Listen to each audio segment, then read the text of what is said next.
আচ্ছা, আপনারা সকলেই জানেন যে পঞ্চতত্ত্ব দিয়ে গড়া আমাদের এই শরীর। পৃথিবী, অগ্নি, বায়ু, জল আর আকাশ। পৃথিবীরূপী প্ল্যানেটটা হলো অজ্ঞানের অন্ধকার।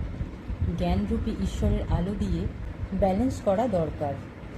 আমাদের মাথার উপর ঈশ্বররূপী আকাশের ছায়াও যেমন দরকার, আবার আমাদের হাওয়ারও দরকার। আমরা জানি জলের আর এক নাম জীবন, তাই জলের ব্যালেন্স কিন্তু অতিরিক্ত প্রয়োজন।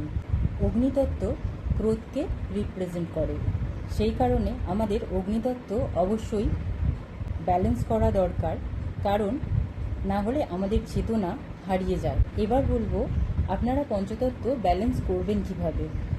প্রথমে বলি পৃথিবীকে ব্যালেন্স করার জন্য আপনারা আপনাদের কাছাকাছি মাঠ থাকলে মাঠে হাঁটতে পারেন।